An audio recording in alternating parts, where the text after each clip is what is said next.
네, 머니투데이 김인환입니다. 그 북한군 특수부대 파병 관련 질의 좀 드리겠습니다.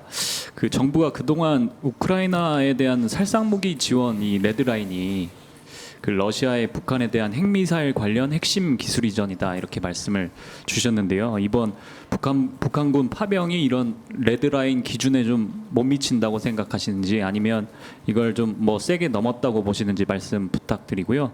추가로 군도 고심이 깊을 것 같긴 한데 북한군 이번에 1,500명 파병 관련해서 우리가 취할 수 있는 군사적 옵션이 뭐 살상 무기를 포함해서 어떤 것들이 조금 있을지 말씀 한번 해주시면 감사하겠습니다.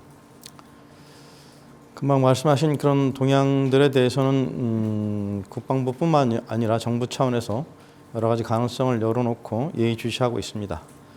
그런 동향에 따라서 지금 말씀하신 그런 후속 조치들은 필요한 부분이 검토되고 조치될 것으로 생각합니다. 네, 권 기자님. 네, MBN 권용보입니다. 그 군 당국이 우크라이나 현지에 우리 군사요원 파견 방안을 추진한다 이렇게 보도가 좀 나왔습니다. 실제로 추진을 하고 있는지 그리고 추진을 한다면 어느 정도 규모로 파견을 할 계획인 건지 그리고 우크라이나 요청이 있었던 건지 궁금합니다. 아까 포탄도 얘기하셨고 그 사안도 저희가 세부적인 사안에 대해서 일일이 확인해드릴 사안은 없습니다. 전반적으로 저희가 가능성을 열어놓고 필요한 부분 검토하겠다 하는 게 저희 입장입니다. 네, 다음 질문 받겠습니다. 질문 없으신가요? 네, 권 기자님. 네, 저 MBN 권용범 기자입니다. 한 가지 더 질문 드리고 싶은데요. 그 북한 평양 상공에 침투한 무인기 관련해서요. 그 군 당국이 우리 영공에서 북으로 넘어간 무인기는 없었다 이렇게 내부 결론을 내렸다고 보도가 좀 나왔는데 이런 내부 결론을 내린 게 맞는지 궁금하고 북한의 자작극일 가능성에 대해서는 좀 어떻게 평가하고 계신지 궁금합니다. 네, 그에 대해서는 합참에서 답변 드리겠습니다.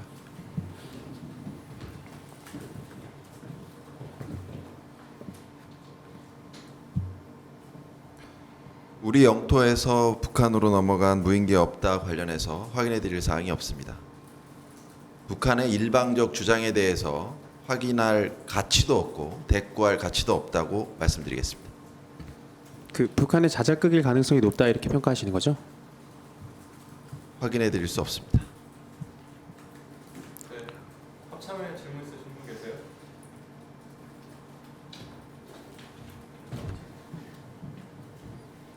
네, 합참에 질문 있으세요? 네.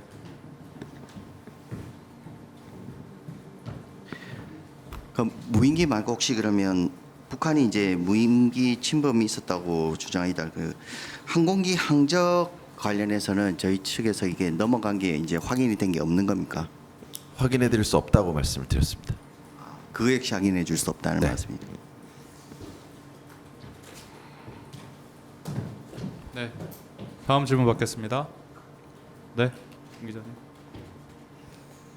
네, 그 러북 군사협력 관련해서 이제 국방부에서는 방금 그 필요한 조치들을 검토해보겠다 말씀 주셨는데 조금 더 구체적으로 여쭤보자면 이 어쨌든 대통령실에서는 그 필요한 조치를 적극적으로 강구해 나갈 것이라고 밝혔으니까 국방부에서도 이제 장관님이 이제 각 분화 본부에 어떠한 조치들이 필요할 것인지 이제 뭐 브레인스토밍 차원에서 한번 검토해보고 알아봐라라는 지침을 혹시 내리셨는지. 네, 그런 세부적인 내용을 말씀드릴 수는 없고요. 금요일 날 정부 차원에서 발표가 있었고 그 발표 내용에 따라서 국방부도 필요한 부분을 검토하고 있습니다. 아마 정부 차원에서 여러 가지 사안들이 검토되리라 생각합니다. 네. 네, 박 기자님. 예, 지난 18일 국가정보원이 북한군 전투부대의 파병을 보도자료로 발표를 했는데요. 여기에 대해서 나토와 미국이 공식적으로 인정하지 않고 있는 상태입니다. 이 상황 어떻게 보시는지 여쭤보고 싶습니다. 18일 날 국정원 또 대통령실에서 그 관련 내용을 공개하기 전에 제가 알기로는 그러한 사실들을 미국과 공유하고 조율해 온 것으로 압니다. 네, 또 다음 질문 있으세요? 네, 김 기자님. 예, 아까 그 말씀을 조금 넘어가신 다른 질문으로 이제 대답을 가름하신 것 같아가지고 좀 다시 여쭙겠습니다. 그러니까 북한군 파병이 그 동안에 우리가 말씀 이렇게 기준으로 삼았던 레드라인 기준에 못 미친다고 생각하시는지 아니면 넘어선다고 좀 보시는지 좀 평가에 대해서 어려우시겠지만 좀 말씀 좀 그 부탁드리겠습니다. 평가를 뭐 레드라인 넘었다 안 넘었다 이렇게 평가되기는 좀 어려운 것 같은데 기본적인 입장을 말씀드리면 북한이 러시아의 침략 전쟁에 가담한 것은 유엔 결의 위반이며 국제사회로부터 비난받아야 할 불법적 행위입니다. 또한 우리 국가 안보와 국민의 안전을 심각하게 위협하는 행위입니다. 이러한 북한의 행태를 엄중히 규탄하고 즉각 중단할 것을 강력히 경고합니다. 우리 군은 국민의 안전을 지키기 위한 필요한 조치들을 강구해 갈 것입니다. 네, 또 질문 있으세요? 네, 김 기자님. 예, SBS 김태훈입니다. 국민의 안전을 지키기 위한 필요한 조치 좀 구체적으로 어떤 게 나올 수 있는지. 네, 러시아와 북한의 행태들을 지금 잘 지켜볼 것이고요. 그거에 따라서 우리가 여러 가지 대안들을 검토해 갈 수 있을 것으로 생각합니다.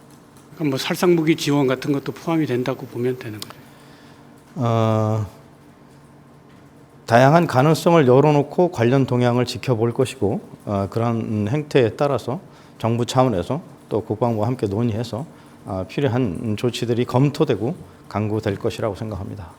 이전에 155mm 우리가 지원해주고 대통령이 우크라이나 방문해가지고 러시아에 대해서 굉장히 강력한 메시지를 던지고 뭐 그런 일련의 과정들이 북한의 참전을 유도했다라는 비판이 있는데 그거에 대해서는 그건 뭐 그렇게 해석하시는 언론이나 전문가들이 있으실 수 있겠지만 제가 동의할 수 있는 부분은 아닌 것 같습니다. 그럼 이번에 우리가 해야 되는 조치들이 만약에 그 이후에 벌어지는 뭐 부작용이라면 부작용, 그 이후에 나타나는 여러 가지 결과들, 즉 파병이 더 강화되거나 북한에 대한 러시아의 기술 지원 같은 게 더 강화되는 결과를 초래할 수 있다는 그런 뒷일까지도 다 감안해서 우리가 조치를 취해야 될 것 같은데 그거 다 보나요?